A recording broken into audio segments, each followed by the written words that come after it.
Hey guys, welcome to People I Think Are Cool. I'm your host, Liz Reed, one part of the art duo Cuddles and Rage, and this is my podcast where I review cool, interesting, creative people.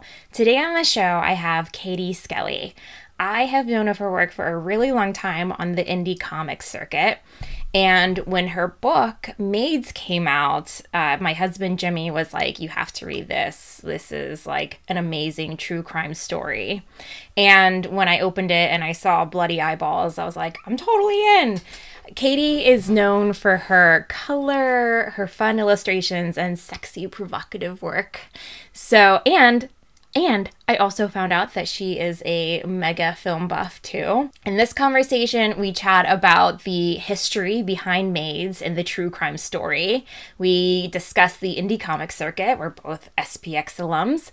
And of course, we have a film talk. How could we not? So stay tuned after the show and check out the film that I recommend for this episode. Enjoy this awesome chat with the great Katie Skelly. I loved your book, and it's actually my first book of yours that I've read, and I'm embarrassed to say that because I love your style, and you've been around for so long. But my husband was like, you got to read this book. It's so awesome. And I didn't realize until, halfway through it or when I first started that it was based on a true story. So do you mind just giving people a little book talk about Maids? Sure. Maids is based on the true crimes of the Papin sisters, who were two sisters who worked for an upper middle class family in France in the 1930s, late 1920s. And they worked for the family for several years and then one night, without explanation, murdered the mother and the daughter of the family. And then retreated to the master bedroom where they stayed holding hands until the police showed up. Aw, that's Yes, so heavenly creatures of them. it is. Yeah. You know what? I still haven't seen that movie, which is a shame. I know. But I know that that film was loosely based on the case. It's inspired a lot of fictional adaptations of it. But with Maids, I really tried to stay as close to the facts as I possibly could. There's not a Yeah. whole lot that we know definitively about the Papin sisters. But I did, a fairly like a decent amount of research. Like if I were to write a paper on it in college, I would probably get like a B minus. Like that's the level of research that I was doing. Um, so yeah, tells that story from when they first start working for the family up until the night of the murder. With the limited research, I mean, were you surprised that you couldn't find that much information or almost relieved? That's a really good question. I, I wanted to.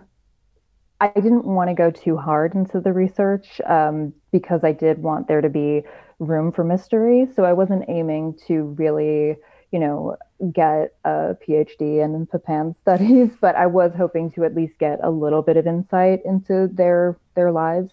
So the fact that there isn't a ton of documented information about them, it did end up being a boon to the story, to writing the story, I should say. Um, yeah, I mean, it's also kind of helpful as a writer too when you're like, well, nobody can prove me wrong. That's always kind of helpful.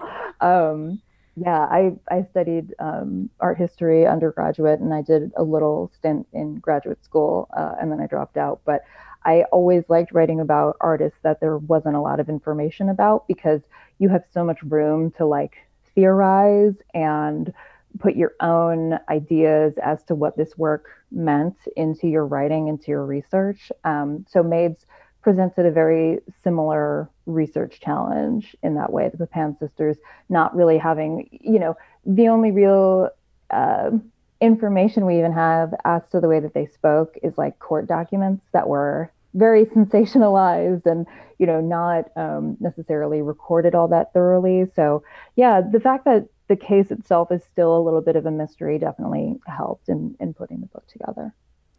I think what I liked about the book so much is that it was simple. I think that somebody else who might have like picked up this book would just be like, okay, we got to get like super heavy into character. We need to know everything about them. We need to know the why. We need to know like how Mhm. shitty her like these bosses were, you know. Yeah, Uh, yeah. but you didn't do all that. You focused in, I feel like for me, like really on the simplicity in the art, which is a style that you're known for, and also the simplicity in the storytelling. And I mean, I feel like that makes me fall in love with them even more because it allows you as the reader to fill in the blanks. And with your storytelling, have you ever found a spot where you've wanted to add in more, or do you find that you're always taking away? I would say I'm generally taking away because I those tend to be the stories that I respond to the most. Those tend to be the films and the books and even the poetry that I really enjoy. Things that treat me as an audience member like I'm intelligent, or like my input is kind of valuable. I like that having that sort of exchange with art. Um, but yeah, for this one, I wanted to recreate the mystery of what was happening in this house. And I really wanted to make sure that it was balanced in such a way that it wasn't just like a fable, like a fairy tale where it's like this family was so evil and they got what they had coming to them. The fact is, like, this was a complicated family that had a complicated family dynamic, as all families do. And they made the wrong hiring decisions and got caught up in these two sisters like psychosexual drama, and it's it's a really complicated case because I personally am so eager to dive in and be like, they did everything wrong. They were so bad to them. They did whatever. But, you have to also ask yourself, did they deserve what happened to them then? Sure, they made mistakes, I think, but I can't necessarily say that there was a way that they could have acted where this wouldn't have been their turnout. I think that their whatever psychosis they were going through was so deep and so long lasting that there wasn't necessarily going to be a way out for anybody, let alone themselves. In one of your interviews, I love that you make a case for them in their frustration and how it can resonate today, which you were touching on. Like, you don't really know the working conditions. Mm-hmm. And in an interview, you were talking about it's kind of like today where you don't unplug. Like, they were working probably 24/7, and like we are Mm-hmm. too. And it's so weird that like technology is almost against us at this point, Yeah, telling us to work all the time. yeah, Uh, absolutely. was that a realization that you came to at the research stage or in writing the book? Um, that's been, I would say, like an ongoing frustration for me as a working person for the last 15 years. I don't just do comics. I have a full-time job, and I have ever since I started doing comics, really ever since I started publishing. And so this need to always be on the clock has been something that's been a part of my own personal life for this long. And I think one of the things that attracted me to the Papan sisters case was that they were also on the clock all the time. They were just like a ring of the bell away from having to serve the mistress or do something else in the house or in like their little chicken coop or in the backyard, cook something, go pick something else up. So this idea of your time never really being your own was important to me, and I wanted to make this comic feel as claustrophobic as possible. And I also didn't mind including elements that were boring, like that you might, as an audience or as a reader, look at them and be like, I don't care about how they like clean the chicken or what they were baking that day, but you have to realize that that was their reality 24/7. There wasn't really another option for them. They had nothing else that they could do. So, in the same way, it's just like, even when I'm not working now. I'm thinking about work. I'm thinking about what I have to do the next day. I'm thinking about like if I get an email from this person, what's that going to mean for like my weekend? Um, and even if I'm not doing my work, I'm thinking about comics work. So yeah, I don't have a lot of like free time. And I don't think that they did either. And when they did, it was spent in these kind of perverse expressions of love that I think because they were so enmeshed would look strange to other people. Um, so yeah, that sort of like perversion of time and of losing yourself was really appealing to work with. And working two jobs this whole time while doing comics, I mean, I can relate to that because when I first got into doing like SPX and shows like that, Mm-hmm. I was working a day job. And then eventually I found that I couldn't do that. And so Yeah. I was able to just kind of like work smaller jobs and then lose the 9 to 5. Mm-hmm. Um, Good.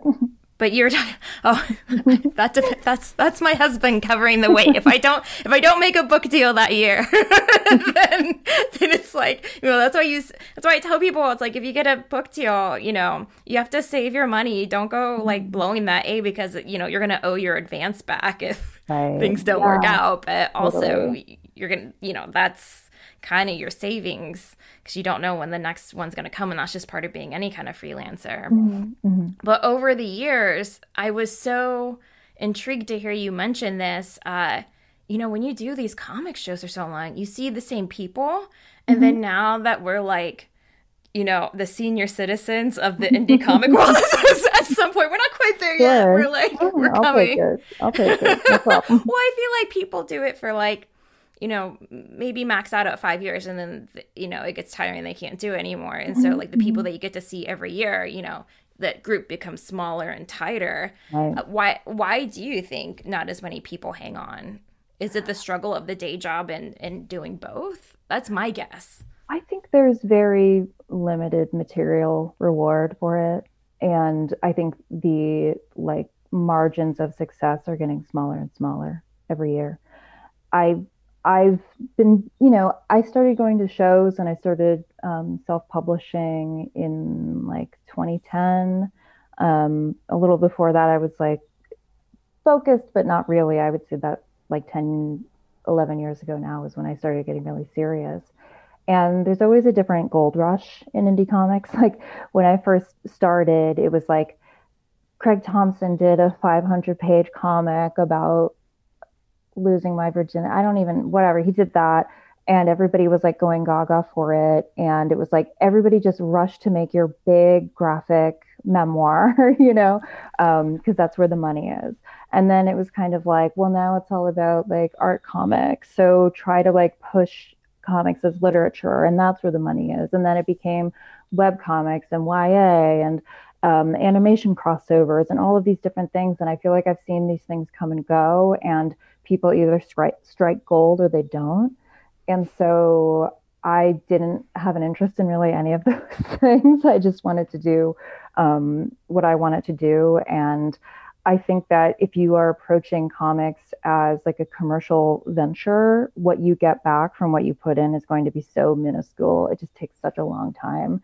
And there's nothing wrong with approaching comics in that way. I think if you can make a living doing it, you absolutely should. It's fucking great. But I I always kind of saw it as something that would be outside of me making money because, you know, I grew up with my parents didn't go to college and they didn't know what art school was and they thought it was a really stupid idea. And I took the second stupidest idea, which was to study art history and try to, you know, make work out of that. And it actually kind of ended up working. But yeah, I think that the burnout is real because the amount of work is just so much. And the expectations are also really high too. You know, you can spend a lot of time working on a comic and come out with something that's terrible. And that's Yeah. really heartbreaking, you know?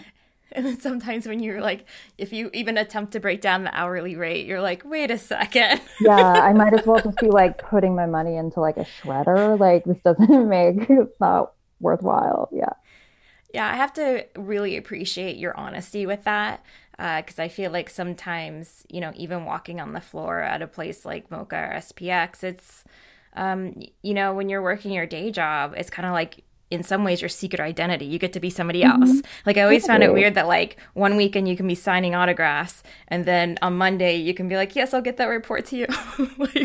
Totally. Yeah, you can be doing a panel and then, you get yelled at on Monday or whatever. But it, in a way, it's like I don't really mind that dichotomy. I kind of I always like to work in something that I like to feel the opposition. That's something that just kind of helps me. Like, I like the challenge of, try to finish a graphic novel in a year while like 50 hours a week you're somewhere else, I like that sort of difficulty. I've always been that way. I don't know why necessarily. I love being oppressed, but I I like that I have these two separate worlds and separate places for expression because I do think that if I were investing so much in trying to make money doing maids or doing any comic really, I think that would take all the pleasure out of it for me. I could be wrong.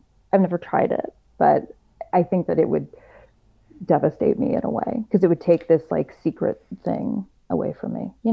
No, no, that makes sense. And I actually think that like sometimes I look back when I was doing both, and I was like, man, I guess I was more productive having a day job because you feel like you have to get it done, or else you're not going to have any more time.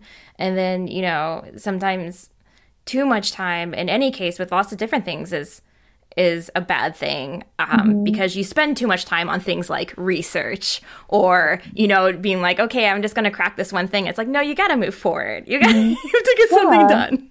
totally, totally. Yeah, in a way, I feel like I don't know. It's even though it's difficult, it's also like the most hopeful thing that I do, because I push forward trying to get these things done regardless of their like level of success or what I'll get back from them. It feels like the purest expression that I have in my life.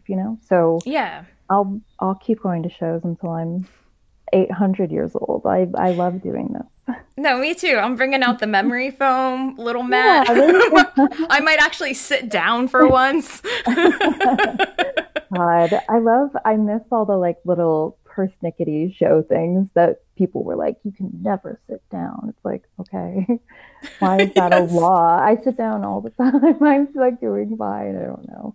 Yeah, I miss these like little internecine beefs that people have with each other. It's so, I don't know. There's something so charming about that world? It's so real. It's I feel like it's like an inside thing that you only understand once you get behind the table. But I Exactly. I, I think Exactly. we might share the same agent because you're at Inkwell. Are you with Oh, Charlie?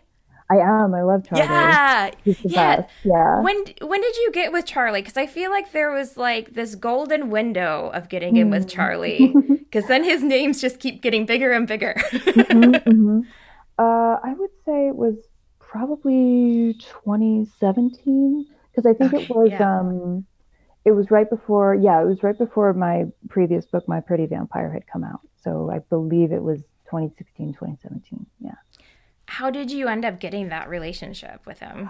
I met him through my friend Alex DeCampi, who is also a writer for comics, and she wrote a comic for me in a series called Twisted Romance. And yeah, I just went over to her apartment one day. It feels crazy to like even think about doing that now. I haven't been to anyone's apartment ever. Um, but yeah, I met him there. And I had this like idea for doing a YA thing and I kind of ran that by him. And then as soon as like the rubber hit the road, I was like, I don't want to do this. But he still kept me. So bless Charlie. Yes, bless Charlie. He's very patient. And I love about him Yes, that, like, if he doesn't think an idea is going to work, he's a good agent and be like, maybe yeah, put a pin in that one or bring totally. it back to me later. Totally. Yeah. Yeah. No, he's really great. Yeah, I love sharing that common bond. There are so many people that I've talked to that, not too many where it makes me feel uncomfortable, Mm-hmm. that are represented by him too. And I'm like, oh, good people. Yeah, for sure. And he works really hard, and he'll always like answer questions, even if, I'm like, this question's got to be so stupid, but he always makes time. So yeah, Yeah, Charlie's awesome. the sign of a good agent. Totally, totally. Hearing, going through some of your interviews and your inspiration, using Barbarella loosely as for one of your Yeah, characters, I totally. sense that you might also be a cinephile. Like, I'm movie obsessed. Or are you inspired by? I mean, if you mention like French films, like French noir, you kind of have to be in that realm. Yeah, definitely. I love a lot of European cinema, and I've been really getting into like Czech New Wave film recently, like Polish 80s film, Russian 70s film. So like kind of all over the place, but yeah, there's a lot that I like for sure. What have you watched recently, if you can remember? Let's see. I watched The Long Good Friday, which is, do you know that movie? No, I feel like my husband probably would. It's a British crime film from, I think it's 1981, I want to say, but it's really great. It has a young Helen Mirren in it as like a mall, and she is fantastic. She looks so glamorous, just like smoking cigarettes and ordering people around. So I'm a big fan of that. What else have I watched recently? Uh, uh, uh, uh, let me I was think. sad to not see you on Letterboxd. Are you on Oh, there? no, I'm not on there yet. I probably should join it. I feel like I would have a lot to say about the like 70s Spanish lesbian vampire movies. Maybe that's like an unexplored genre on there, so I could like really pioneer some criticism in that arena. No, I think so. And I think people would be fascinated to see, like, what you pull from for inspiration. I know, speaking for myself, like, I love going back to older cinema, going back and, watching what's on the Criterion Channel, Mhm. Arrow, Severn, all those guys. Yeah, Because you don't, I mean, you'll eventually get to know the actors and actresses in them, but you don't have all, like, the modern day, like, BS behind hmm, it. So you can right. kind of, just sit back and enjoy the film. And Hmm. then also see where everybody else pulls from. So that's kind of obnoxious for you. Like, I know that Totally. shot. Yeah, totally, totally. Yeah, I feel like all of these things are like cyclical, and you see them over and over again. And I actually like, there was something in a Kyoko Okazaki book that I didn't realize that I had like kind of pilfered from AIDS. Um, I If I didn't know it, then I didn't pilfer it. But I guess subconsciously, like I slipped it into the comic. If anyone can find it and let me know that you know what it is, I would love that. But yeah. Okay, now I'm gonna go quiz my husband to see if he found it. Yeah, please. Um, yeah. So do you I mean, we kind of touched on it a bit, but like, do you think that things like Small Press Expo and Mocha, I mean, I know talking to Warren, they're kind of like waiting it out with Small Press Expo and, figuring out contracts and stuff. But do you see us being able to go back to in-person shows? I imagine we still have to wear masks and stuff like that. Yeah, I don't know. I mean, I feel like the information we get is conflicting all the time. And it feels like there really is no good way to go about doing anything. We're not getting any real government assistance. People aren't being paid to stay home, which seems like the only thing that would actually work. And so I don't, I see these things happening maybe a little too soon. But at the same time, what else can we do? I mean, people need revenue, and people have responsibilities, to take care of, and they need money in order to do that. So I don't blame anyone for what they do. Something that I've like just noticed a lot in, looking at Twitter and even talking with my friends is that they get so frustrated with like individual behavior. It's like, this person went to a party and didn't wear a mask. And I'm like, sure, they should be doing that. But at the same time, there's no one source of information that people are going to, and the information changes all the time. Like Fauci came out this time last year and was like, don't wear a mask. And then he was the same guy to tell us now to wear two masks. It's just like, I understand where that disconnect is happening for people. And it's difficult for me to get mad at those decisions. I feel more frustrated and angry at like the system that we pay taxes to every year that's not doing its job right now. So who knows? I mean, they might come back. I hope that they do, but I don't know. Yeah, I mean, I hope the places like that survive. I know, some of the bigger cons kind of have to go back or Hmm. else they'll bust because, you Right. can't go without that level of income for a year. Um, Absolutely. And I'm sure, like this is the first time I've had a book out that I haven't been able to tour at all. And that was a nice little chunk of change. And I could put that away and, work towards hopefully starting to work part-time or doing this full-time or whatever. Yeah, that's really a shame. I don't know. It but you feels like, got, no, oh no, please. go ahead. I was just gonna say, like, but you got your second print run. Like, that must feel really nice. It feels awesome, but it's this isn't me downplaying it. I'm really grateful for all of these things, but it's like I feel like it's happening on a different planet.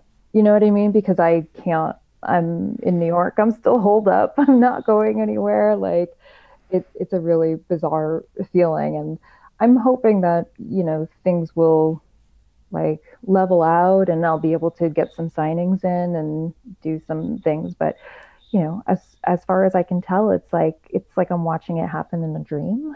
You know, I'm very grateful for it, of course, but it feels very distant from my reality right now. Yeah, I can imagine with winning an award this past year or this year, it feeling kind of like, oh, like I curated my first gallery show, Mhm. and I was Oh, like, oh, I'm cool. gonna fly out there, and we're gonna have it was like all female artists, female and career artists, like focusing on horror, Oh, cool. Yeah. and nope, had to do Yeah. it virtually, which is safer, but you're just kind of like, man, that's Right. not what I imagined I know. happening. I know. I know. And there are some things that like I've adjusted to in ways that are really fun. Like on my birthday, my friends and I like all logged on for like a watch party of a movie. And it's all just like a chat room box. And like people kept changing their names and like saying different things and like like hacking. It was just like really cute. And I was like, I really appreciate this because it was basically like a like LAN party or like an early like AOL chat room kind of vibe. And I was like, this is really cute. Actually, everyone was like ASL. Like that was really fun. So there are some things that I'm like, I love this, but I would, way rather be in the world again. Absolutely. We've adapted, which is Yes. good. We had to. Yeah. So, two more questions for Yeah. you. You are so productive. I don't feel like there are a lot of artists out there who are able to write and illustrate and put a book out like with the consistency that you do. Yeah. If it's different this year, I would understand. But, basing it on history, like how did you manage to do that just to keep getting stuff out there? It's it's like my life drive.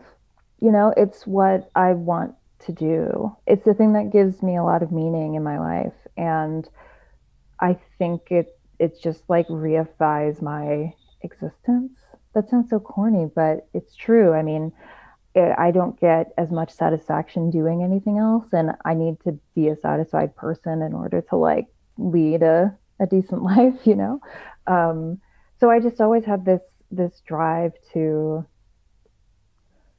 show this like fantasy world because it's one thing to like have it in your head, but it's another thing to put it out there. And the first times that I put comics out and people liked them, when I was doing this comic called Nurse, I started putting it out in like 2007, and I did issue one. And I did a show, and I was like, "Oh, cute! That was fun." And people liked the comic, and then people were like, "Where's number two? Like, where's issue two?" And then I was like, fuck. And since then, I've just wanted to keep doing more and more. And yeah, I don't know. It just feels like the purest expression of myself. Yeah. I don't know like what I will leave behind in the world necessarily. You know what I mean? But it's like it feels You'll leave behind sexy comics yeah, with a pure view. exactly. It feels really good because when I think about the art that has impacted me, like I know that it's impacted other people too, but there's something really cool about like, oh, I saw this movie like 20 years ago, and there's this one scene in my head that whenever I'm in a place that's similar, I think about it. There's something about that that's really cool. Like you kind of like connect to like the collective unconscious in this way. So that feels like a really good and worthwhile thing. So I don't think of it like in terms of productivity. I there are times when I'm like, oh, if I don't have something out, everyone's going to forget about me, you know? So that can be like kind of a drag, which, because it's not true. Like, I feel like at this point, I could take a couple years off and nobody would really forget about me. Or if they did, maybe that's not the end of the world. But like, yeah, I just always want to do this. So Well, far, I so good. really appreciate that view that you say, you don't feel the pressure that where you couldn't take a couple of years off, which leads me to sneak in a little cheat question. As I said, I have two. Sure, sure. But in adding to what you're saying, it just made me think about, when you put art out there and people like it, you kind of like the little bell goes off. They're like, okay, I'm going to put more out there, put more out there. And, for me on a personal level, I've been really trying to not feed the algorithm and to not, receive that reward of putting something out and, expecting people to like it. And if they don't, then it means you're like horrible. Mm.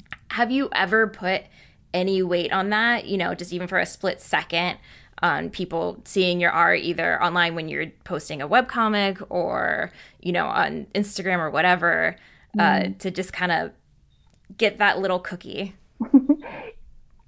I've never felt like I've been successful enough for that. Like, I have people that like what I do and like will like and comment and stuff, but I never have a like explosion where like the serotonin is like going off in my brain because I'm like, oh my God, so many people love this. And I like get into myself. It's never really quite like that. It's always like a very slow trickle. But what ends up happening, and I'm really grateful for this, is that the people that get into my comics and really like them, they stay with me for such a long time. They follow me for such a long time. So I try to just focus on, those readers that really like what I'm doing. Like, do they still like what I'm doing? Because I like to try to do something different every single time. Like, I do science fiction. I actually really want to get back into science fiction. Science fiction, I do horror, I do true crime, sort of true crime. But I try to mix up the genres and mix up the styles, and people have still followed me on that journey because there was something there that they related to or liked. And that is what I try to focus on. But of course, it's like I'm a human being. I like when, I get a lot of whatever. But at this point, I don't know. I'm always like, it feels good, but then I'm like, all I'm doing is making some like app money. It's not really real. Like, it's not real, you know?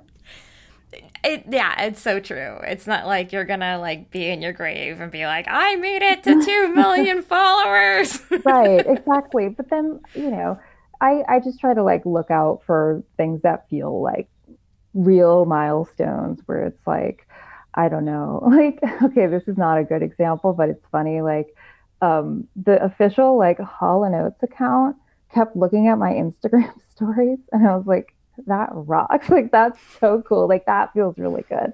So I try to just enjoy these little moments that happen from time to time where I'm like, I don't know what the fuck does this translate to in real life? It's just cool, and it's just something for me to like enjoy, you know? Yeah, yeah. I feel like their young hip social media person is secretly more into your stuff than theirs, probably. I hope it's one of them. I hope it's one of them.